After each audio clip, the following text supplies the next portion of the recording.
a book about politics, and the book about ethics, which I want to discuss with you now. The subject treated in this book is called ethics because ethos is the Greek word for character, and the problems with which this book deals are the problems of the character and conduct of life. The ethics are divided into 10 parts. I'm going to deal only with the first part.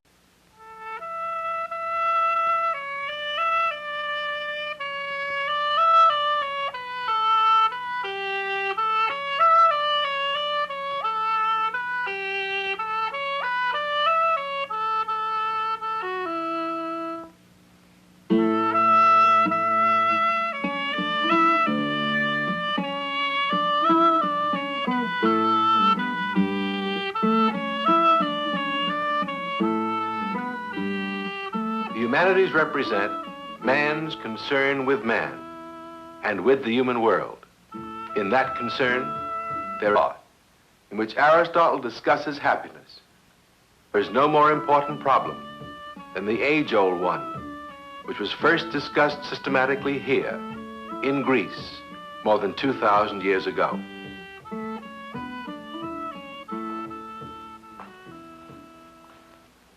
The problem I refer to, which the ancient Greek philosophers thought deeply about, is this one. What makes a human life good? What makes it worth living?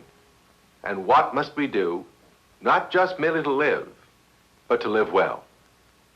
In the whole tradition of Western literature and learning, one book, more than any other, defines this. Before we begin, let me remind you of a famous statement about happiness, problem for us, and helps us to think about it.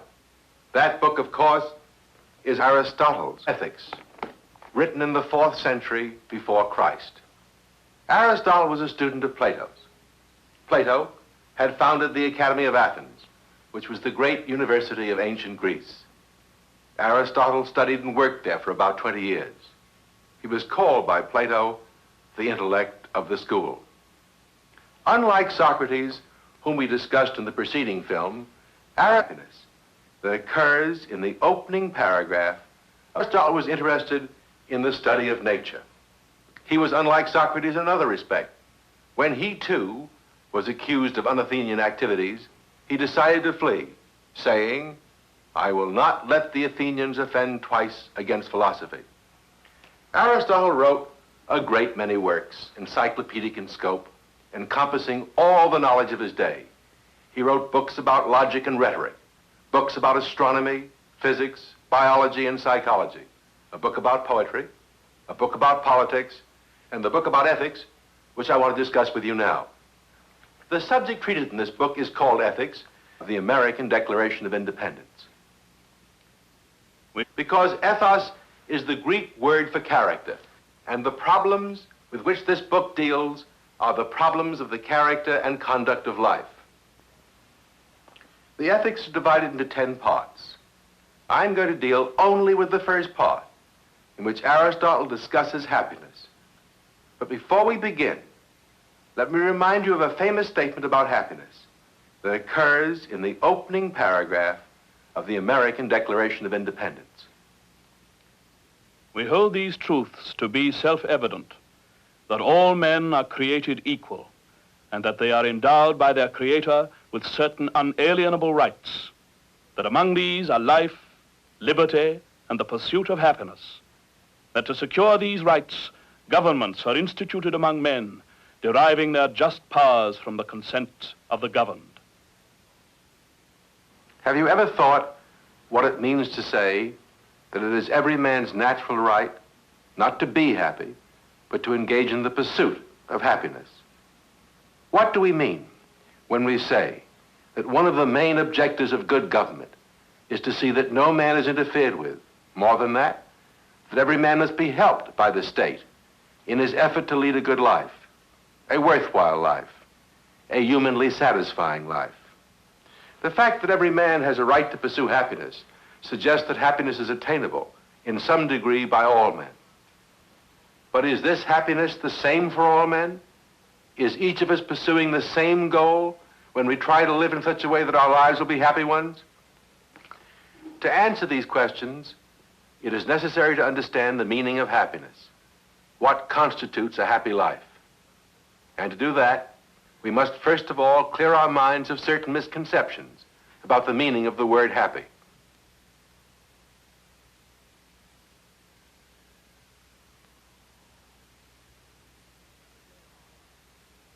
Every day of our lives, we use the word happy in a sense which means feeling good, having fun, having a good time, or somehow experiencing a lively pleasure or joy.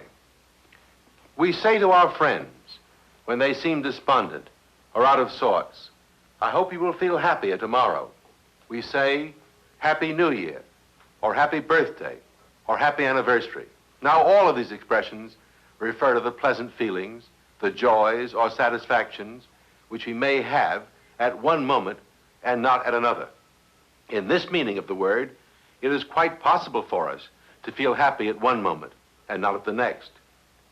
This is not Aristotle's meaning of the word. Nor, when you think about it for a moment, can it be the meaning of the word in the Declaration of Independence. Thomas Jefferson and other signers of the Declaration had read Aristotle and Plato. This was part of their education. Both Aristotle and the Declaration use the word happiness in a sense which refers to the quality of a whole human life. What makes it good as a whole, in spite of the fact that we are not having fun or a good time every minute of it. To illustrate this point, let's turn to a film technique, the art of animation. A human life may involve many pleasures, joys,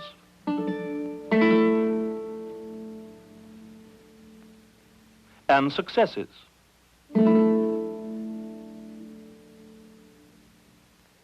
On the other hand, it may also involve many pains,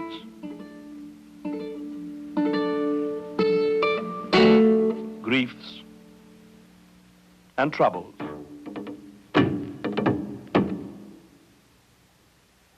And still be a good life, a happy life. Happiness, in other words, is not made by the pleasures we have. Nor, for that matter, is happiness marred by the pains we suffer. Aristotle helps us to see this by two things he says about happiness. The first will shock you, perhaps. It shocked me the first time I read it many years ago. Aristotle tells us that children cannot be happy. Young people, he says, precisely because they are young, are not happy, nor for that matter unhappy. Here is what he says. A boy is not happy owing to his age.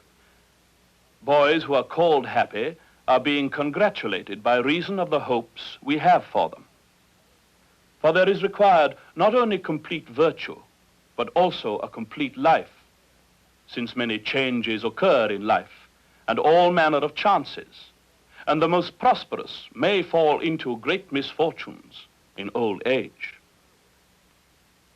In other words, what Aristotle is saying is that what is required for happiness is a complete life, which obviously no young person has while he is still young.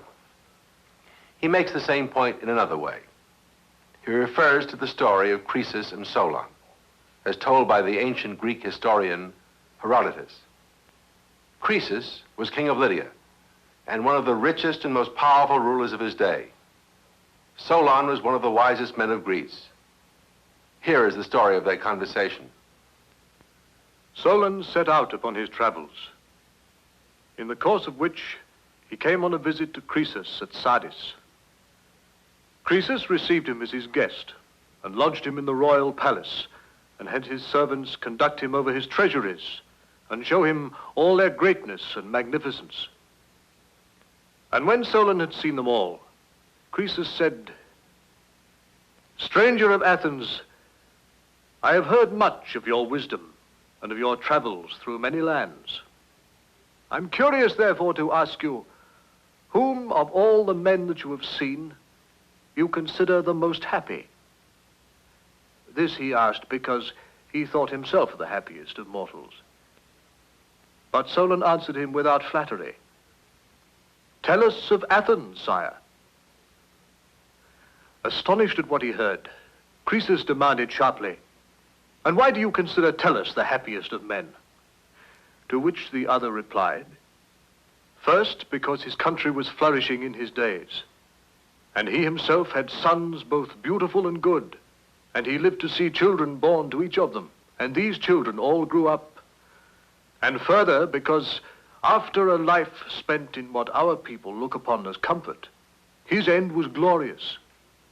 In a battle between the Athenians and their neighbors near Eleusis, he died gallantly upon the field, and the Athenians gave him a public funeral and paid him the highest honors." Thus Solon admonished Croesus by the example of Tellus.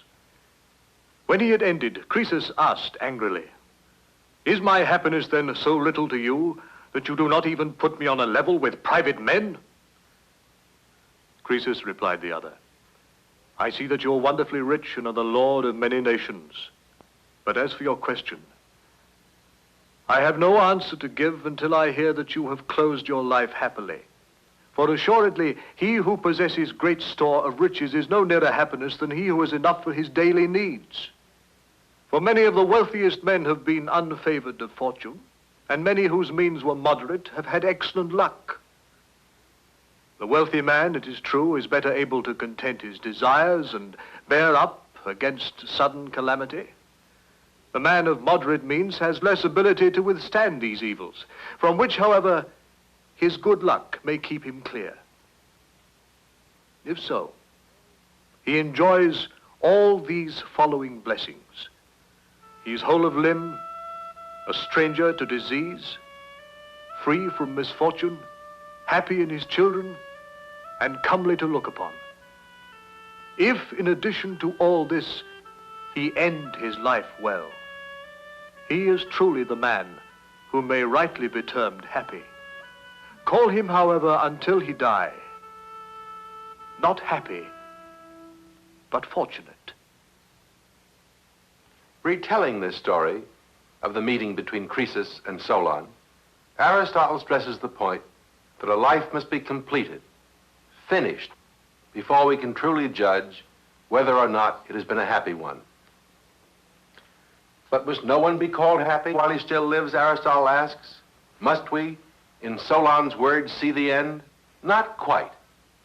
For as Aristotle makes plain, it is possible for an old man to look back at his life, almost completed, and say that it has been good.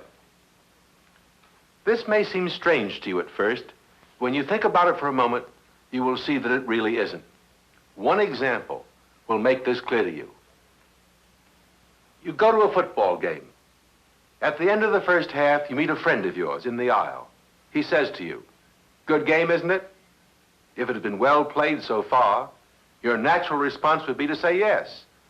But if you stop to think for a moment, you will realize that all you are in a position to say at the end of the half is that it is becoming a good game. Only if it is well played all through the second half can you say when it is all over that it was a good game. Well, life is like that. Not until it is really over can you say it was a good life. That is, if it has been well lived. Toward the middle or before, all you can say is that it is becoming a good life. Listen to Aristotle's way of making this point. Certainly, the future is obscure to us, while happiness, we claim, is an end and something in every way final. If so, we shall call happy those among living men in whom these conditions are and are to be fulfilled.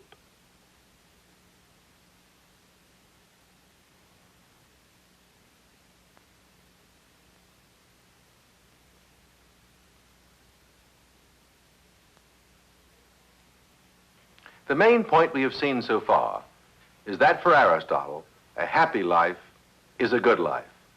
In other words, happiness is good. But other things are good too.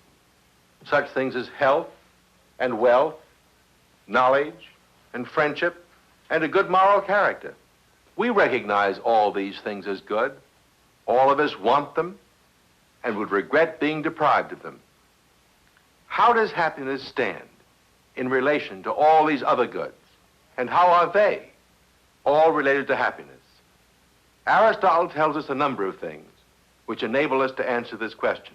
He says, in the first place, that all men agree in speaking of happiness as the ultimate good, the highest good, the supreme good. We can understand what this means when we realize that happiness is that state of human well-being which leaves nothing more to be desired. Again, to illustrate this point, let's call upon our animation artist. A happy man, Aristotle would say, is the man who has everything he really needs. He has those things which he needs to realize his potentials. That is why Aristotle says that the happy man wants for nothing. Aristotle then points out that this cannot be said of other goods.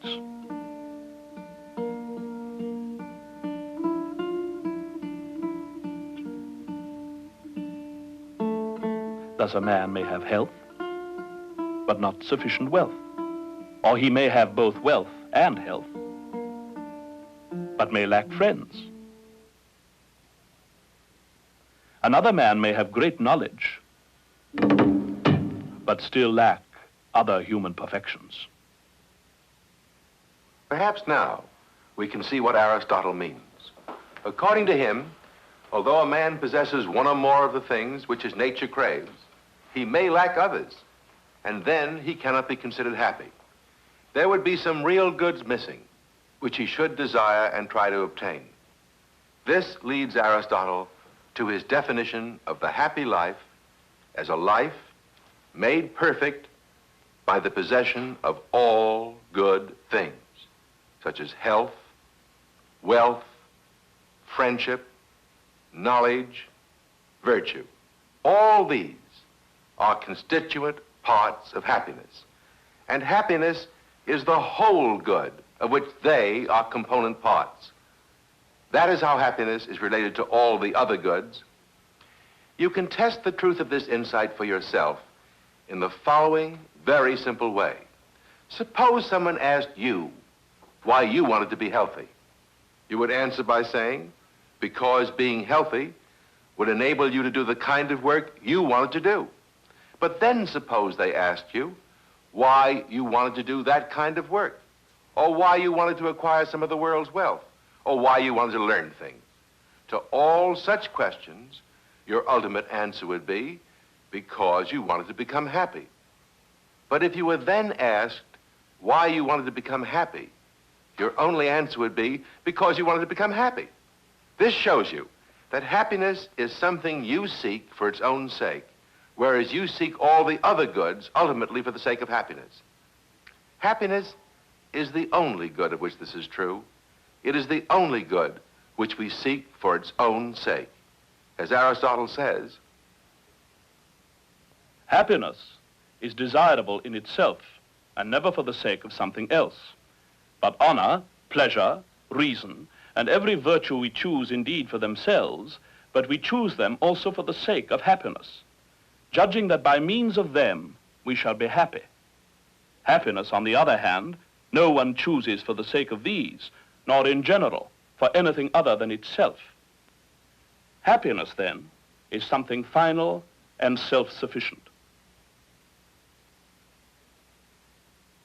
And now, in the light of this definition of happiness, you can see why Aristotle says that the pursuit of happiness takes a whole lifetime, and that happiness is the quality of a whole human life.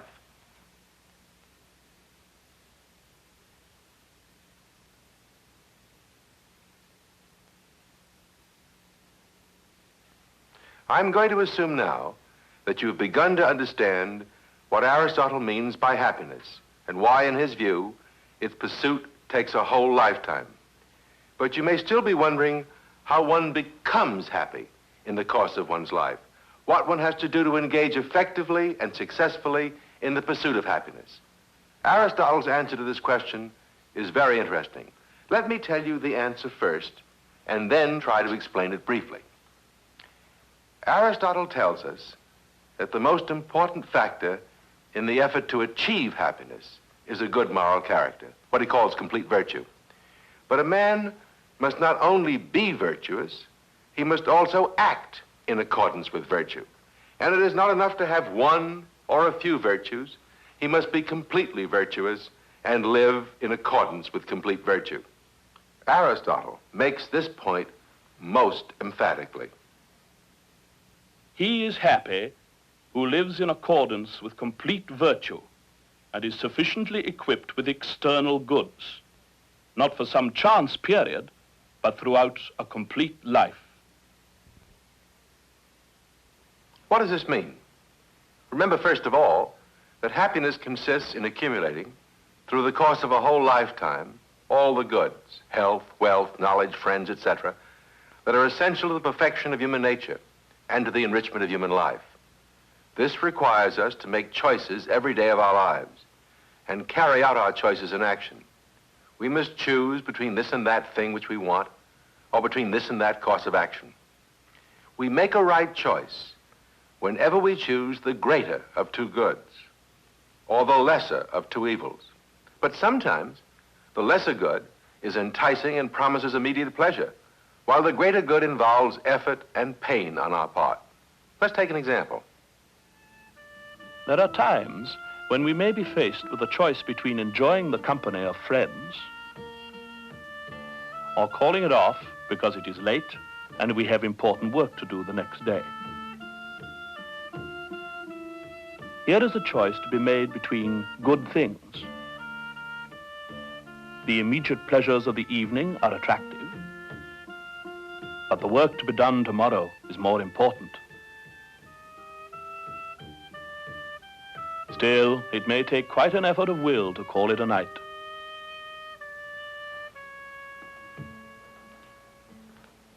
And so we see that having a good character consists in nothing more than being willing to suffer some immediate pains or being willing to give up some immediate pleasures for the sake of obtaining a greater good later on.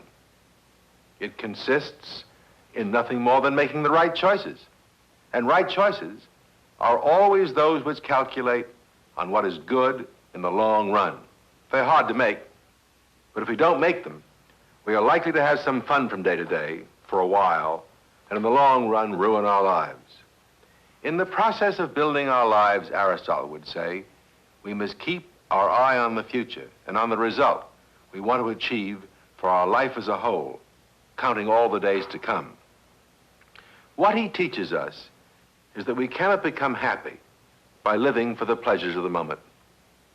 We often have to choose between having a good time and leading a good life. And this is something which Aristotle says most men do not do. To judge from the lives that men lead, most men seem to identify the good, or happiness, with pleasure, which is the reason why they love the life of enjoyment. The mass of mankind are evidently quite slavish in their tastes, preferring a life suitable to beasts.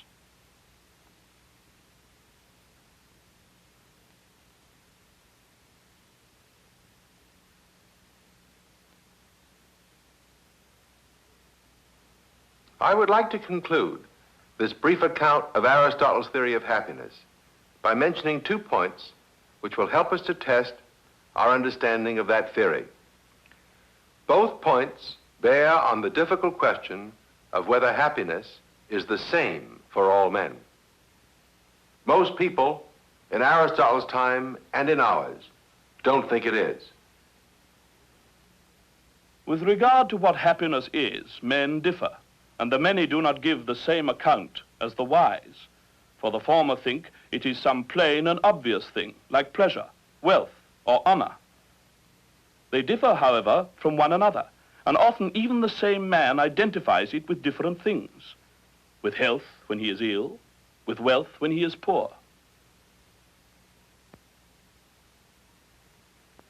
Moreover, as Aristotle points out, most people think that happiness is, for each man, whatever he himself thinks it is, and that there are as many different notions of happiness as there are different men.